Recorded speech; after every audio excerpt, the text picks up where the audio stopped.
Това е регулярен доклад, годишен доклад, който всяка година Европейския парламент гласува и който така се стреми да покаже всички аспекти на ситуацията в Македония, нейният път на европейска интеграция. Има 4 основни аспекта: политическо развитие, демокрация, човешки права, социално-икономически и го развитие и, разбира се, отношения с своите съседи, защото отношението с съседите и проблемите, с които трябва да бъдат решени с съседите, е един от основните критерии за по-нататъчната европейска интеграция на Македония.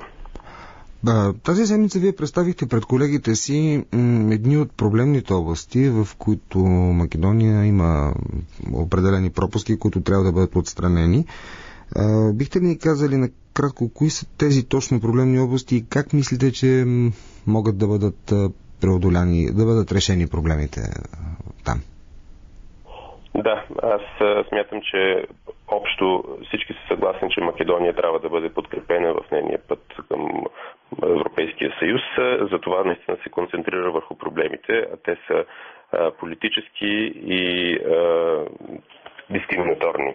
В смисъл, че ние смятаме, че хора, които са македонски граждани и декларират своят български национален произход, те биват дискриминирани по един или друг начин.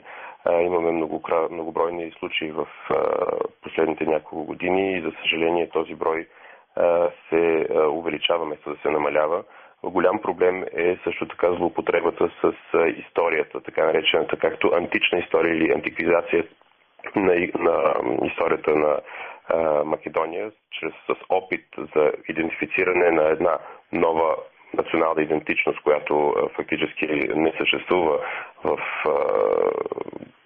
в миналото не е съществувала, сега се опитват да бъдат по един или друг начин аргументирана чрез най-различни мегаломански проекти, какъвто е примерно Скопие 2014 година, струващ над 200 милиона евро и поставяне на над 100 скулптури, паметници, нови сгради в античен стил в центъра на Скопие, примерно преименуването на определени обекти в Македония на името на Александър Македонски, което повече засяга, разбира се, отношенията с Гърция, а с нас, разбира се, злопотребата с наши символи и герои, като Самуил, и така нататък.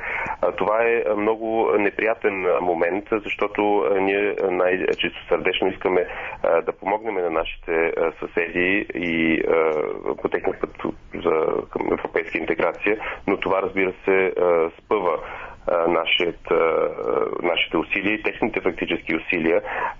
Това, че в училищата историята е преиначена, манипулирана, че все още в медийното пространство на Македония съществува този говор на омразата. Това многократно Европейския парламент го е показвал и е призовавал македонските власти да направят нещо по този въпрос. Нещо ново в момента, което се заляга, и аз се държа да залегне, в резолюцията е призоваването на македонските власти да разкрият наистина техните участници в репресивния комунистически апарат на държавна сигурност, на тяхната държавна сигурност от времето на Югославия. Това е така наречената УДБА. И аз призовах и сръбските власти, защото огромният архив, големият архив е бил в Белград. Всяка съюзна република е имала, Югославска република имала регионален архив, но този архив не е, разбира се, основният. Той е в Белград, така че Белград трябва да предостави на бившите югославски републики архивите на бившата държавна сигурност на комунистическия режим. Много накратко само да чуя и вашето мнение, тъй като говорихме преди разговора си с вас, с нашите събеседници за продължаващия спор между Гърция и Македония за името.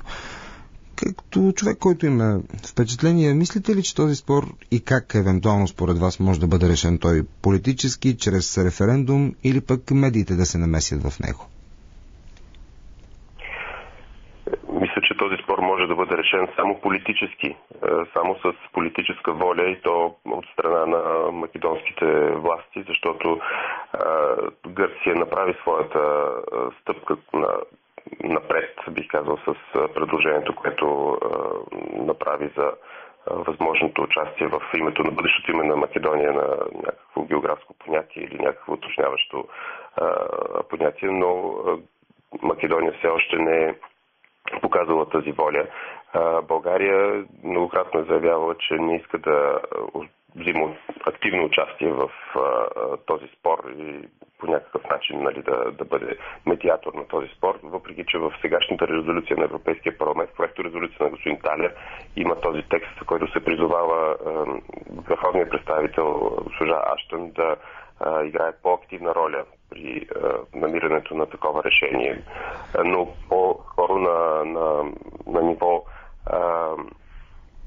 възможност за повече контакти между гръцката и македонската страна и, разбира се, мотивиране и на двете страни на търсене на такъв компромис. Но според мен компромисът трябва да бъде първо политически и да бъде желан. Не може, според мен, министър-председател Груевски да казва, че е готов на референдум, но той ще бъде срещу тази промяна на името. То тогава, ако няма желание в политическата класа на Македония за такава стъпка напред, за такава промяна, няма и да се случи.